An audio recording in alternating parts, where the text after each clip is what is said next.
오늘의 포인트는 이렇습니다. 그리스도의 때는 무엇을 이야기하는가?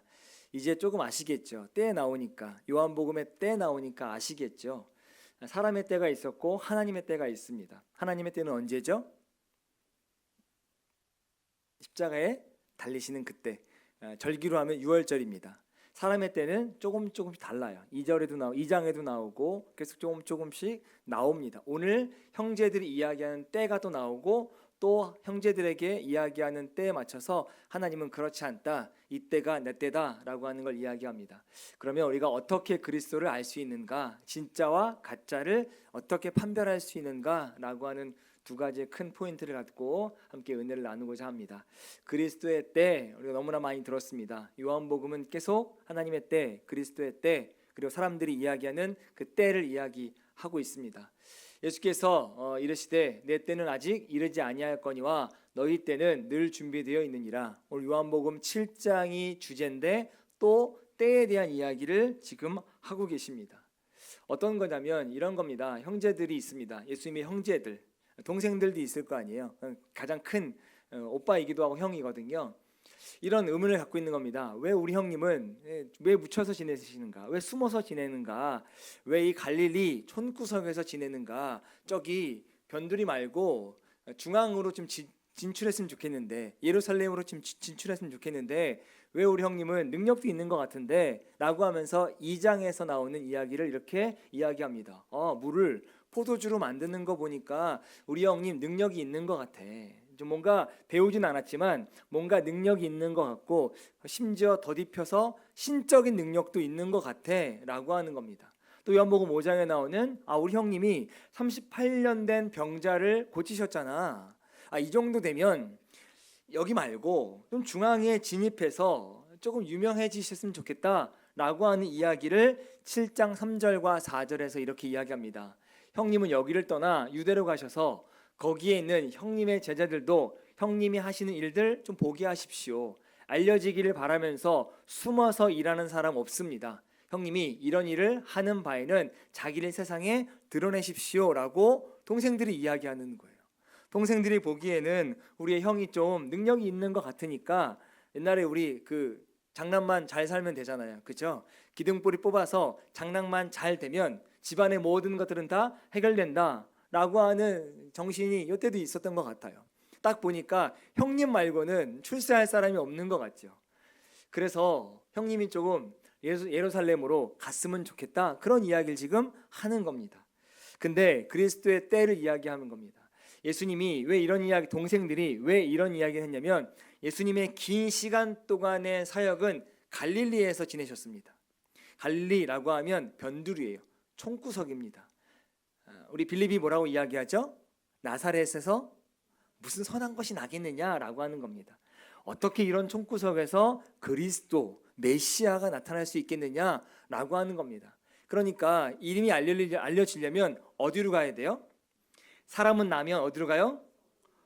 말은 가야 돼요. 예루살렘에 가서 거기서 뭔가 해야 일이 벌어집니다. 그리고 두 번째 위기는 대중의 지지도가 떨어지는 것 같아요.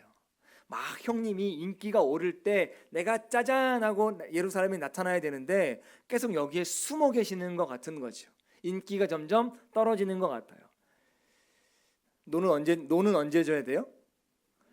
물 들어왔을 때 져야 돼요. 인기가 막 올라가고 있을 때 가야 된다는 얘기예요. 근데 인기가 떨어지고 있으니까 불안한 마음, 안타까운 마음이 동생들에게 있는 거죠. 근데요, 때에 대한 무지는 어떤 것을 가져오냐면 행동과 원칙에 대한 무지를 가져오고 옵니다. 그때 지금 요한복음 2장에 엄마 마리아가 아들 예수에게 이 포도주를 좀 만들어 봐라 라고 이야기했을 그때 때에 대한 무지입니다. 지금 엄마가 말하는 것, 그리고 동생이 이야기하는 것, 그리고 수많은 사람들이 이야기하는 그때는 지금 예수님이 움직이시고 나오고 일하시고 자신의 어떤 사람인지를 알려주셔야 되는 때라고 이야기하니까 어떤 일이 벌어지냐면 행동과 원칙에 대한 무지가 나옵니다. 그 이야기는 나중에 뒤에 하겠습니다. 네 번째는 주님을 죽이려고 하는 유대 당국자들의 음모가 있습니다. 동생들도 듣지 않았겠습니까? 7장 1절에 이렇게 시작해요. 그 후에 예수께서 갈릴리에서 다니시고 유대에서 다니려 아니하심은 유대인들이 죽이려 함이러라. 언제부터 죽이려고 하냐면 5장 38년 된 병자를 고치고 나서부터 이제 사람들이 예수님을 죽이려고 합니다. 그래서 또 잠깐 피해 오시는 거예요. 아직 죽을 때가 아니시거든요. 요한복음의 말로 이야기하면 내 때가 아직 이르지 않았기 때문에 잠깐 피해 오신 거거든요. 그래서 이제는 유대인들이 예수님을 죽이려고 음모하고 이제는 사람을 찾아라 라고 하는 그때를 지금 이야기하고 있는 겁니다. 예수께서 이 말씀을 하시고 눈을 들어 하늘을 우러러 이르시되 아버지여 때가 이르렀습니다. 요한복음 17장 1절입니다. 아까 말씀은 7장 1절 말씀이고요. 요거 말씀은 17장 1절입니다. 내 때가 이르렀다라고 하는 건 이제 내가 죽을 때가 됐다라고 하는 이야기입니다. 그리스도의 때 주님이 생각하셨던 오타 오늘 맞네요. 주님이 생각하셨던 중심은 뭐냐면 때의 중심은 십자가입니다. 내가 할 일은 십자가에서 죽는 거고요. 사람들, 형제들, 또 엄마가 했던 생각의 중심은 대중적 인기와 성공이에요. 예수님이 그래서 좀 인기가 얻었으면 좋겠고 우리 아들이 좀 잘 됐으면 좋겠고 뭐 이런 것들을 갖고 있는 거죠. 그래서 요한복음을 뭐라고 이야기하냐면 십자가의 때를 향해 긴박하게 흘러가는 드라마다라고 이야기하는 사람들도 있습니다. 그리스도의 때 판별의 기준인데요. 예수님을 알게 된 사람들이 있습니다. 지금 우리가 7장 하고 있으니까요. 장마다 계속 나와요. 1장에 세례 요한과 제자들도 예수님이 누군지 알았습니다. 표적을 본 유대인들, 지금 항아리에서 물을 포도주로 바꾼 사람들도 예수님이 누군지 봤잖아요. 기적을 경험했잖아요. 누군지 압니다. 니고데모, 당신이 누굽니까? 네, 궁금해 미치겠습니다. 밤에서라도 찾아온 니고데모. 사마리아 여인이 물가에서 당신이 누굽니까? 라고 이야기하고 내가 누군지 알면 나에게 물을 달라 이야기할 거다 라고 하면서 대화 가운데에서 예수님을 그리스도라고 고백하면서 마지막에 사람들에게 나타나서 가서 예수를 전합니다. 예수님을 한 사람 한 사람 알게 되는 겁니다. 38년 된 병자도 알게 되고요. 우리가 지난번에 이야기했던 오병이어 표적을 체험한 사람들도 예수님 누군지 알았습니다. 오늘이요 초막절에 예루살렘에 모인 사람들 역시도 예수님을 알게 됩니다. 그런데 이 사람들이 예수님에 대한 오해를 해요. 어떤 오해를 하냐면 첫 번째 좋은 사람이다 이렇게 오해합니다. 예수에 대하여 무리 중에서 수근거림이 많아 어떤 사람은 좋은 사람이다 이렇게 이야기합니다. 영적인 건 이야기하지 않습니다. 사람이 좋은 것 같아요. 왜요? 선한 일 하는 것 같으니까. 가난한 자들과 함께하고 가난한 자들에게 배고픈 자들에게 먹을 것을 주고 병든 자들을 낫게 하는 거 보니까 조금 착한 사람 같아요. 내 편 들어주는 것 같으니까 조금 착한 사람 같습니다. 이 정도는 좀 그래도 괜찮아요. 예수님을 착한 사람이라고 이야기하니까. 근데 두 번째는 뭐라고 이야기하냐면 무리를 미혹하는 사람이다 이렇게 이야기합니다. 요한복음 7장 12절에 어떤 사람은 아니다, 무리를 미혹한다, 우리를 미혹한다 이렇게 이야기합니다. 그리고 세 번째는 많이 배우지 않았음에도 불구하고 그를 아는 사람이다 이렇게 이야기합니다. 배우지 아니하거늘 어떻게 그를 아느냐 하는 거죠. 이 사람들이 누구냐면 예수님과 함께 먹고 크고 함께 자랐던 사람들입니다. 학교 가지 않은 거 당연히 알고 있어요. 못 배운 거 알고 있습니다. 그 당시에 목수는요 하층 계급이에요. 이렇게 따지면 하층 계급입니다. 그러니까 목수의 아들이다? 그러면 정말로 찢어질 만큼 가난한 집안의 출신이니까요. 거기서도 못 배웠습니다. 그리고 장소는 어디예요? 예루살렘도 아니고 나사렛이라고 하는 아주 촌구석, 우리를 이야기하면 강원도 촌구석입니다. 거기서 배우지 아니한 사람이 막 유식한 이야기를 하는 거죠. 하늘의 이야기하는 거고요. 막 구약의 선지자 이야기를 막 하는 겁니다. 어떻게 배우지 않고 그를 아냐? 놀라운 사람들도 있습니다. 마지막 네 번째는 갈 때까지 간 겁니다. 귀신 들렸다 이렇게 이야기합니다. 무리가 대답하되 당신은 귀신이 들렸다 라고 이야기하는 사람들도 있습니다. 예수님을 다 만나면서도 사람들마다 다 다르게 표현해요. 예수님을 직접 경험하면서도 사람들마다 예수님이 누군지 정확히 모릅니다. 그러면 진짜와 가짜를 여기서 판별할 수 있는데 어떻게 판별할 수 있냐면 이 객관적인 기준과 주관적인 기준이 있습니다. 객관적인 기준은 보내신 분의 말씀을 전하는가라고 하는 겁니다. 여기 보내신 분이 누구죠? 하나님. 예수께서 대답하여 이르시되 내 교훈은 내 것이 아니요 나를 보내신 의의 것이다 라고 이야기합니다. 내가 지금 이야기하는 거 내 생각, 내 경험에 말하는 게 아니라 나를 보내신 하나님의 뜻을 나는 그저 전달하는 것뿐이야 라고 하는 겁니다. 여러분, 그리스도의 판별 기준은 내 이야기하는 게 아니고요, 하나님의 이야기를 하는 거다라고 하는 겁니다. 여기 나를 보내신 이의 것이라고 이야기할 때 예수님은 항상 성경, 즉 말씀의 근거에서 말씀하셨습니다. 다른 이야기 하지 않으셨다는 거예요. 그리고 그들이 이해할 수 있도록 구약의 이야기를 가지고, 율법의 이야기를 가지고 그들에게, 유대인들에게 이야기합니다. 진짜 중요한 겁니다. 하나님의 이야기를 하냐, 하나님의 이야기를 하지 않냐 라고 하는 건 가짜와 진짜를 판별할 수 있는 진짜 중요하다는 거예요. 여러분, 신천지 보시면 누구 이야기를 해요? 자기 이야기하는 거예요. 근데 처음부터 그렇게 이야기하지 않습니다. 신천지가 한참 코로나 이전에 조금 막 할 때 CBS에서 신천지 교육을 했어요. 신천지 교육을. 저희 전에 담임 목사님이 거기에 관심이 많으셔가지고 쉬는 월요일에 저희한테 CBS 가가지고 신천지를 알아오라 이래가지고 교육을 받아라 그래가지고 신천지 막 가서 교육받고 줌으로 뭐 했냐면, 신천지에서 우리를 이야기하면 장로님들을 공부시켰던 강사가 있을 거 아니에요. 그 강사가 신천지에 탈퇴해가지고 이제 신천지를 알리는 사람, 이단 대책 위원장 이래가지고 강의하는데 줌으로 막 몇 번씩 들었습니다. 근데요, 들어보면 똑같은 이야기를 처음에 해요. 그러다 마지막에 다른 이야기. 그래서 여러분, 이단이라고 하는 게 다를이 끝단입니다. 끝이 다르다는 거예요. 쭉 똑같은 이야기를 하다가 마지막에 살짝 다르게 이야기하는 거거든요. 마지막에 누구예요? 이만희를 만나야 된다는 거예요. 이만희가 지금의 선지자다 이야기하는 거고요, 이만희가 예수 그리스도를 대신해서 온 사람이라고 이야기하고 있습니다. 그러면서 계속 바뀌어요.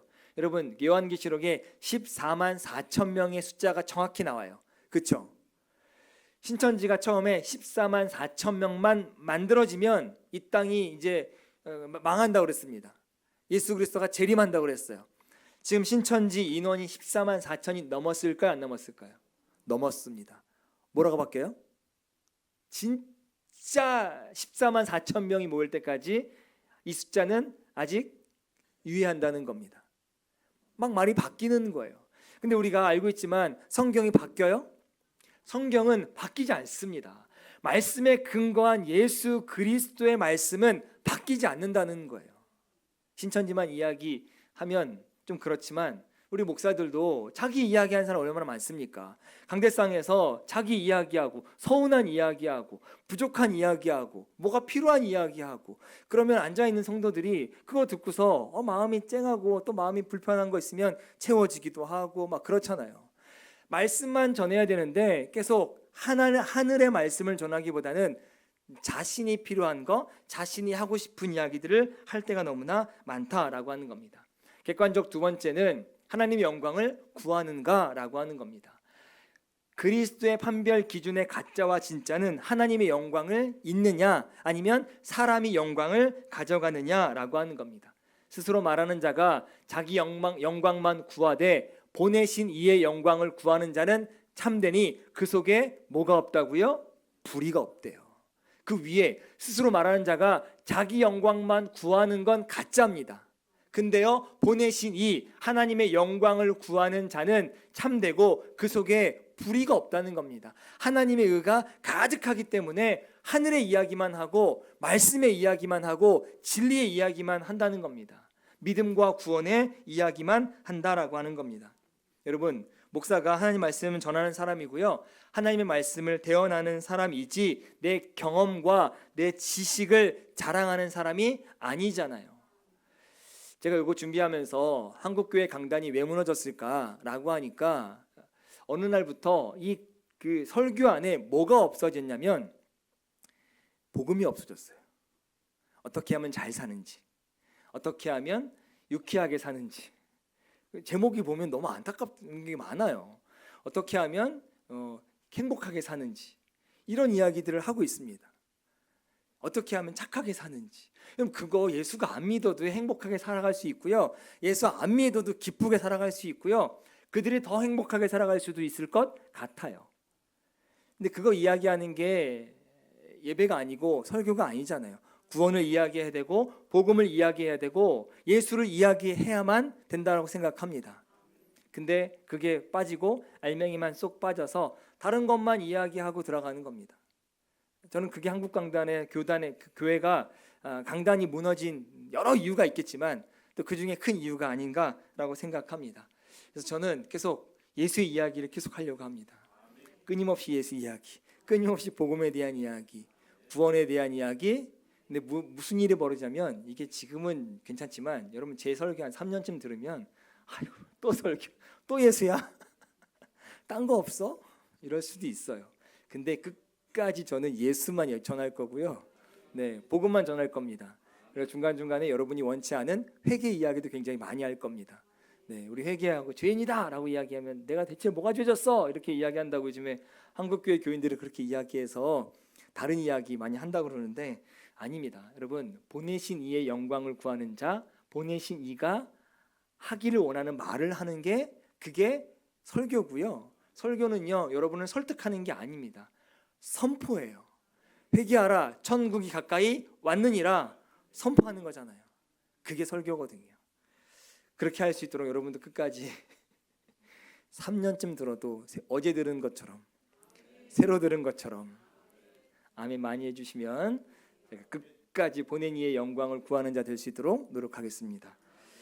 객관적 기준이 있다면 주관적 기준이 있습니다. 하나님의 뜻을 행하려고 하는 자는 그리스도를 판별한다라고 하는 겁니다. 주관적 기준, 사람이 하나님의 뜻을 행하려 하면 이 교훈이 하나님께로부터 왔는지 내가 스스로 말함인지 알리라, 이렇게 이야기합니다.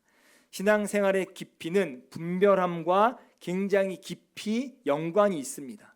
여러분, 신앙이 좋은데 분별함 없이 행하고 말하고 또 행동하고 가지 말아야 될 장소에 간다라고 하는 건 신앙이 없는 겁니다. 신앙이 있는 게 아니에요. 두 번째는 율법이냐 율법주의냐라고 하는 겁니다. 율법은 필요합니다. 예수님도 율법이 필요하다고 말씀하셨습니다. 그러나 완성되어져 있지 않기 때문에 내가 완성하러 왔노라 라고 이야기할 만큼 율법은 중요하다라고 예수님도 말씀하셨습니다. 그러면 율법주의가 잘못된 건데 이 율법주의가 뭐냐라고 하는 겁니다. 예수님이 이렇게 말씀하시는 겁니다. 모세가 너희에게 율법을 주지 아니하였느냐? 너희 중에 율법을 지키는 자가 없다. 어찌하여 나를 죽이려 하느냐라고 하는 겁니다. 어떻게 하셨냐면 예수님 자신을 죽이려고 하는 유대인들, 그들의 반응을 보니까 그들이 율법을 지키지 않는 거죠. 그래서 너희는 왜 율법을 지키지 않느냐라고 이야기하는데 여기 율법을 지키지 않는 기준이 있습니다. 율법이요, 어떻게 사용되어지는 거냐면 책망의 요지로 사용하고 있습니다. 율법을 자기 의를 증명하는 데 사용하는 겁니다. 우리 부자와 나사로 보면 뭐라고 이야기합니까? 아, 주님, 제가 저 거지처럼 되지 않아서 감사합니다, 이렇게 이야기하잖아요. 한복판에 서서 주님, 저는 매일매일 몇 번씩 기도하는 사람이고 하루에 며칠씩, 일주일에 며칠씩 금식하는 사람입니다 라고 이야기하잖아요. 누가? 듣도록. 사람들이 듣도록. 시장 한복판에서 사람들이 듣도록. 그러면서 뭐예요?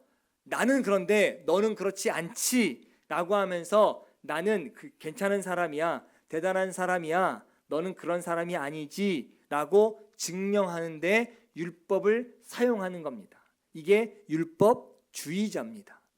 율법을 지키면 돼요. 혼자 율법을 잘 지켜나가면서 자신이 세상 가운데서 분별되게 거룩하게 살아가면 됩니다. 근데 그걸 다른 사람을 책망하려고 하는 근거로 사용할 때 바로 주님이 책망하시는 거예요. 여기 유대인들의 오해가 있습니다. 이 사람이 어디서 왔는지 아노라, 그리스도께서 오실 때에 어디서 오시는지 아는 자가 없다 하는지라 이렇게 이야기합니다. 여기 어디서 왔는지 아노라 라고 하는 건 뭘 아는 거예요?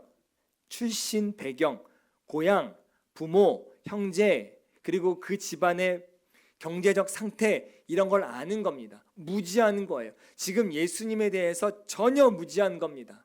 그러니까 내가 어디서 왔는지 아는데 아주 가난한 집 아들이고 못 배웠고, 그런데 어떻게 그가 그리스도냐, 어떻게 그가 우리를 구원할 메시아냐 라고 이야기하는 겁니다. 그럴 수 없다 라고 하는 게 하나가 무지가 있고요. 그 두 번째, 그리스도께서 오실 때 어디서 오시는지 아는 자가 없다 이렇게 이야기합니다. 두 번째 무지입니다. 그럼 이 사람은 아니야 라고 하는 게 무지고, 두 번째는 그러면 그리스도가 오시긴 올 건데 어디서 오는지, 어떻게 오는지, 어디로 오는지 모른다 이렇게 이야기하는데 아니에요. 미가서 5장 2절에 이렇게 이야기합니다. 너 베들레헴 에브라다야, 너는 유다 족속의 여러 가운데 작은 족속이지만 이스라엘을 다스릴 자가 내게서 내게로 나올 것이다. 이미 예언된 말씀이에요. 다윗의 자손 가운데에서 나올 거다라고 이야기하고요. 어디서 나올 거라고요? 이스라엘 가운데에서 나올 거다. 베들레헴 가운데서 나올 거다라고 하는 걸 분명히 미가서가 이야기하고 있습니다.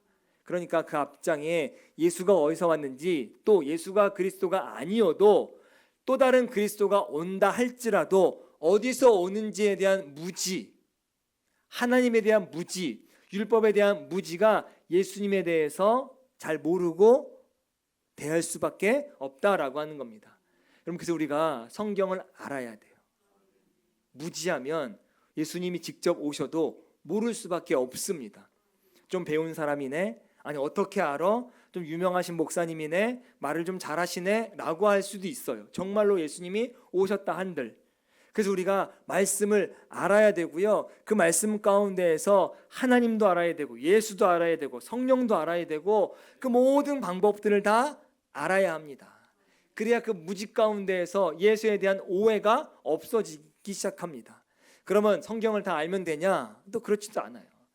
지식이 있습니다. 근데요, 다퉈요. 불신이 생깁니다. 이 말씀을 들은 무리 중에서 어떤 사람은 참으로 선지자라 이렇게 이야기합니다. 여기 선지자다라고 이야기하는 건 구약의 선지자를 이야기하는 겁니다. 이사야든지 사무엘이든지, 선지자다, 아니다. 어떤 사람은 그리스도다 이렇게 이야기합니다. 근데 어떤 이들은 그리스도가 어찌 갈릴리에서 나오겠느냐, 조금 알죠. 갈릴리에서 어떻게 나오겠느냐 아는 겁니다. 미가서 5장 2절 말씀처럼 베들레헴에서 나올 거다라고 하는 걸 아는 거예요. 지식이 있는 겁니다. 근데 지식이 있다 보니까 뭐가 벌어지기 시작해요? 다퉈지기 시작합니다. 내 지식이 더 맞아, 내가 더 똑똑해, 내가 율법을 더 잘 알아 라고 하면서 율법이 아니라 율법주의로 가면서 내가 아는 지식을 갖고 상대방을 재단합니다. 이게 또 문제이기도 해요. 무지도 문제고 많이 아는 것도 문제입니다. 많이 알아서 겸손하지 않으면 어찌 보면 덜 많이 아는 것도 괜찮을 법한 이야기도 있지만, 어쨌든 우리는 무지하지 않아야 되고요. 말씀을 알아야 되고 말씀을 정확히 알아야 되는 줄 믿습니다. 제가 나중에 성경 반도 만들 거고, 통독반도 만들 거고, 제자반도 만들 거고, 굉장히 많이 좀 이렇게 저렇게 여러분하고 많이 만나서 하려고 합니다. 저도 이렇게 성경 이렇게 하는 거 좋아하기도 하고 재밌어 하기도 하고 막 그렇거든요. 그래서 하려고 합니다. 그때 여러분 많이 오셨으면 좋겠어요. 근데 이제 이런 거 하면 제가 전통적인 교회 오래 있었다고 그랬잖아요. 두 교회가 합치면 지난주로 아버지 교회가 120주년을 했으니까, 그죠? 그리고 제가 있던 교회가 올해가 78주년이니까 200년에서 2년 부족해요. 200년에서 2년 부족한 교회를 제가 8년, 9년, 17년 있었습니다. 17년 동안 사역하니까 조금만 연세가 있으신 분들은 뭐라고 이야기하냐면, 이제 우리는 머리가 굳어서 못해. 그거 그냥 젊은 사람들만 시켜. 시킬 젊은 사람이 없어요 여기.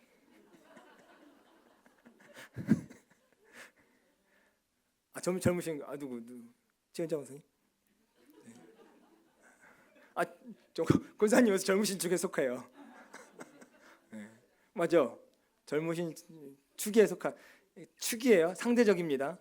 네. 절대적도 한 45세만큼 보이세요. 네, 좀 반말. 저 첫 주에 와가지고 반말할 뻔했어요. 저보다 어린 줄 알고. 네.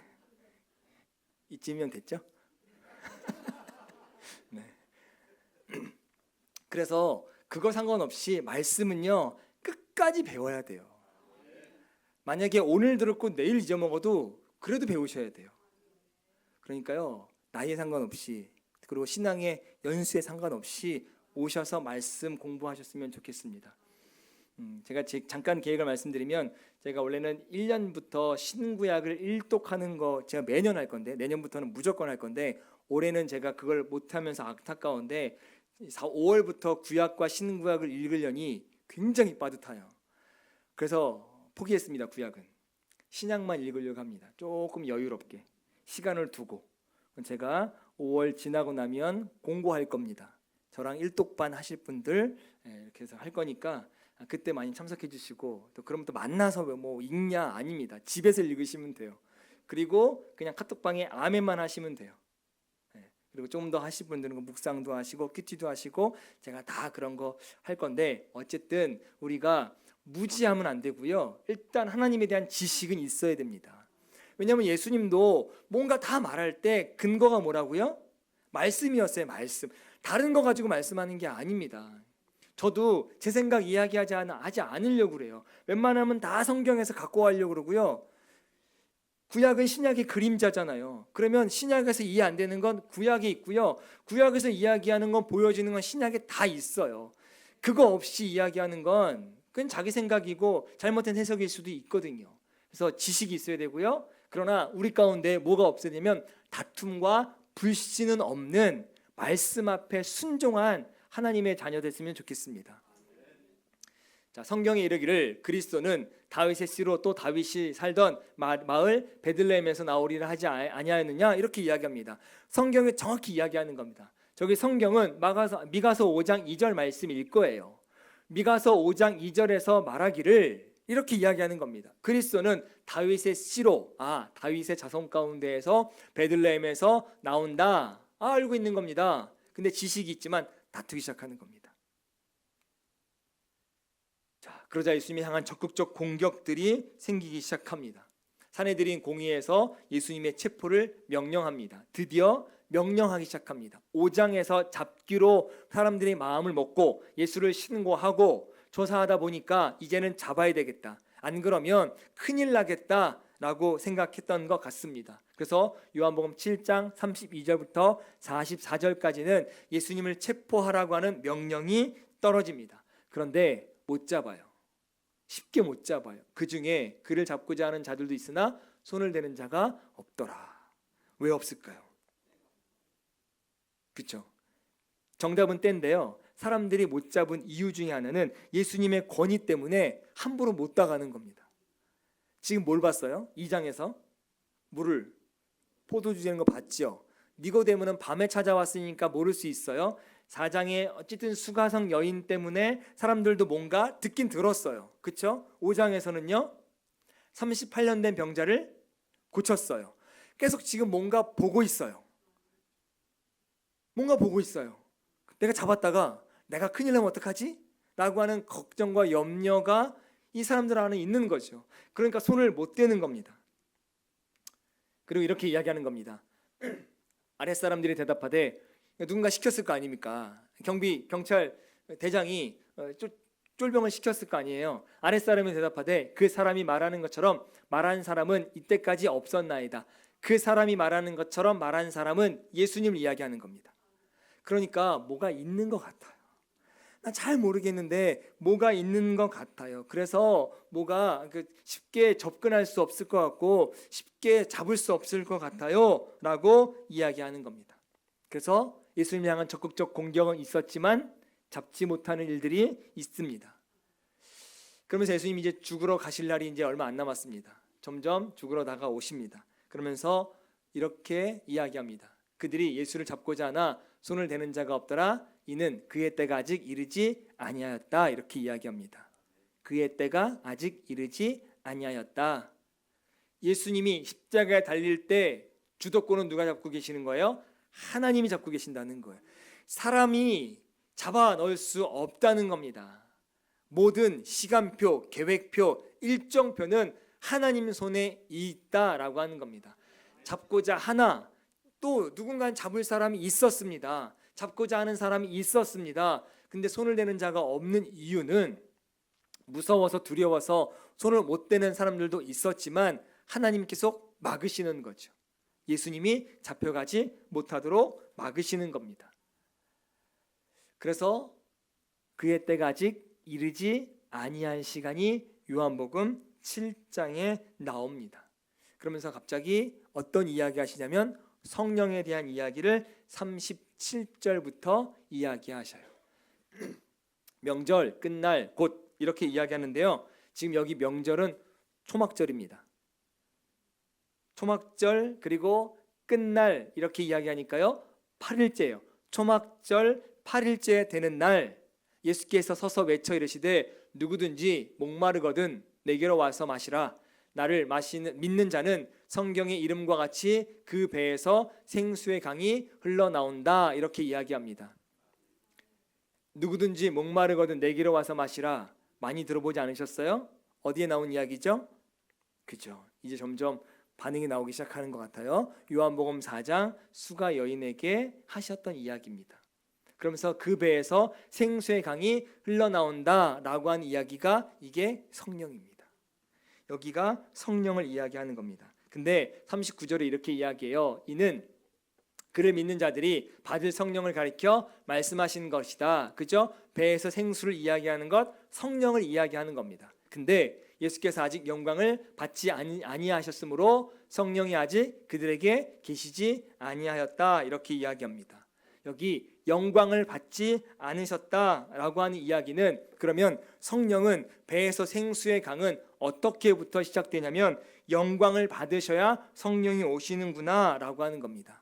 성령이 오실 때 예수를 믿는 사람들 안에 배에서부터 생수의 기쁨, 생수의 강이 흘러넘치구나 라고 하는 이야기입니다. 그러면 이 사람들에게 이 영광이라고 하는 것이 있는데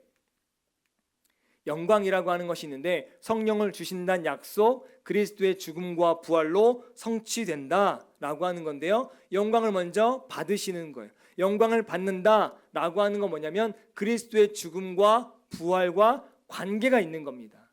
우리는 영광입니다라고 이야기하면 좋은 일이 벌어져야 돼요. 그렇게 치면 예수님이 로마를 뒤엎고 이스라엘이 독립을 하든지 아니면 또 다른 일이 벌어지는 것이 영광스러운 일이라고 사람들은 생각했습니다. 그러나 하나님의 뜻은 영광을 받는 것은 그리스도의 죽음, 즉 십자가에 달리시는 것, 보내신 분의 뜻을 온전히 이루는 것, 이것이 영광이라고 성경이 얘기하고 있는 겁니다. 보내신 분 누구죠? 하나님의 뜻을 온전히 이루는 것. 하나님의 그런 계획은 뭐예요? 하나님의 계획은 그죠? 예수님을 십자가에 죽게 하시는 것. 그게 하나님의 계획이고 영광입니다. 그러면 이제 영광이라고 하는 걸 놓으면 뭐가 먼저 있어야 돼요? 죽음이 있어야 됩니다. 그죠? 죽음이 있고 영광이 있고 영광 다음에 성령이 있어서 성령이 사람들에게 성령의 사람들로부터 배에서 생수의 강이 흘러나오게 한다라고 하는 겁니다. 이게 지금 이제 연결되시죠? 7장 후반절은 이렇게 연결되시면 이거는 뭐 제가 볼 때는 어디 가서 설교하셔도 돼요. 이 내용 가지고. 그죠? 죽음과 영광은 우리가 아는 영광이 아니라 예수 그리스도의 죽으심이다. 그리고 영광은 보내신 분의 뜻이다. 그리고 성령이 온다. 성령이 우리에게 생수의 강, 배에서부터 생수의 강이 흘러나오게 한다 라고 하는 겁니다. 그러니까 아직 그 전에 이렇게 이야기하죠. 예수께서 아직 영광을 받지 않으셨으므로, 그러면 다시 이걸 우리말로 해석해 볼게요. 예수께서 아직 십자가에서 죽지 아니하셨으므로 성령이 아직 그들에게 계시지 아니하였더라. 이제 여러분 요한복음 7장 39절은 이제 여러분 겁니다. 완전히. 이렇게 이야기할 수 있어요. 이게 씹어 먹은 거예요. 다 소화시켰다고 생각합니다. 이제 요한복음 7장 39절쯤 나오면 이건 이제 여러분 어렵지 않게 이게 성경이 해석될 수 있을 것 같아요. 이게 성경 공부의 유익입니다. 어떤 거냐면요, 나중에 누군가가 또 제가 설교하고 또 우리 또 다른 분들이 뭐 부흥회하러 와서 설교하러 하실 수도 있고 또 뭐 유튜브에서 설교 들으실 수도 있잖아요. 요한복음 7장 39절에 이렇게 이야기합니다. 아직 예수께서 영광을 받지 아니하셨으므로 성령이 아직 그들에게 계시지 아니하였다. 이렇게 하고 넘어가요. 그러면 아는 사람들은 이제 이게 그려지죠. 죽음과 영광과 성령과 성령이 주시는 기쁨, 이게 그려지죠. 근데 이걸 설교 때마다 설명할 수가 없어요. 그래서 뭐가 필요하냐면 그래서 성경 공부가 필요한 겁니다. 자, 예수를 생수의 배에서 생수의 강이 나온다라고 하는 건 요거 하고 두 번째 마지막 넘어가겠습니다. 하나님이 오른손으로 예수를 높이심에 중의적인 표현이 있습니다. 하나는 십자가에 달리시는 겁니다. 그죠? 인자가 들려야 된다라고 하는 건 내가 들려야 된다. 십자가 높이 들려야 된다라고 하는 거고요. 두 번째는 사도행전 1장 8절의 승천. 하나님이 예수를 높이신다. 올라가신다. 그때 약속하신 성령을 아버지께 받아서 너희가 보고 듣는 이것을 부어 주셨다. 이렇게 이야기합니다. 그죠? 예수님이 가시면서 성령을 약속하시거든요. 돕는 자, 보혜사 너에게 보낸다. 이렇게 이야기하잖아요. 승천하셨을 때, 죽은 다음 승천하셨을 때, 그건 다 중의적인 표현입니다. 사도행전 2장에 나오는 이야기죠. 성령이 주어진 결과가 있습니다. 기쁨이에요. 그러므로 우리가 믿음으로 의롭다 하심을 받았으니 우리 주 예수 그리스도로 말미암아 하나님과 화평을 누리자. 우리 안에 기쁨의 역사가 있는 거죠. 두 번째는요, 또한 그로 말미암아 우리가 믿음으로 서 있는 은혜의 들어감을 얻었으며 하나님의 영광을 바라고 즐거워한다. 이렇게 이야기합니다. 제자들은 기쁨과 성령이 충만한다. 이렇게 이야기합니다. 다 성령 받은 사람들 이야기하고 있는 겁니다. 성령이 주어진 마지막 두 번째 결과는 하나님의 사랑을 느끼는 겁니다. 소망이 우리를 부끄럽게 하지 아니함은 우리에게 주신 성령으로 말미암아 하나님의 사랑이 우리 마음에 부은 바 되었다. 이렇게 이야기합니다. 하나님의 사랑이 우리에게 부은 바 되었다. 그러니까 성령 받은 사람은 늘 기쁨의 역사가 있고요. 기쁨의 역사는 하나님의 사랑으로부터 나오는 그 은혜인 줄 믿습니다. 그러니까 우리가 늘 뭐라고 이야기해요? 성령 받아야 된다. 성령 받아야 된다. 라고 하는 이야기가 내 배에서 생수의 강처럼 흘러나오는 기쁨이 흘러나오고 하나님의 사랑이 흘러나오는 줄 믿습니다. 우리 아름다운 교회 모든 성도들이 성령 받아서 하나님의 기쁨, 하나님의 사랑을 누리시기를 주님의 이름으로 간절히 축원합니다. 마지막 우리에게 적용할 것이 있습니다. 하나님의 때를 아는 지식이 모든 것을 결정한다는 거예요. 이 때를 모르면 하나님의 때, 하나님의 시간, 하나님의 방법을 모르면 계속 우리는 다른 방법들을 찾게 됩니다. 아브라함이 정확하잖아요. 하나님의 분명히 주신다. 물론 말씀하진 않으셨어요. 100세에 주겠다. 25년을 기다려라. 라고 말씀하지 않으셨지만 그래도 하나님이 주신다 하셨으니 기다려야 하는데 그 때를 기다리지 못하고 90세에 아들을 낳아버리잖아요. 불순종하게 되는 겁니다. 그죠? 불신앙이에요. 하나님의 때를 아는 것, 하나님의 방법을 아는 것, 그래서 중요합니다. 왜 중요하냐면 그 때를 알고 그 방법을 알면 두 번째, 하나님의 방법으로 삶을 살아갈 수가 있어요. 내 때가 아니라 하나님의 때, 하나님의 방법으로. 그리고 마지막 세 번째, 하나님의 뜻을 행하려는 갈망으로 그리스도를 알고 하나님에 대한 목마름으로 그리스도를 믿으시기를 바랍니다. 우리 그리스도에 대한 갈망이 우리 안에 있어야 돼요. 예수를 조금 더 알고 싶은 마음, 그리고 하나님에 대한 목마름, 그 목마름으로 우리 예수 그리스도를 믿으며 나아가야 될 줄 믿습니다.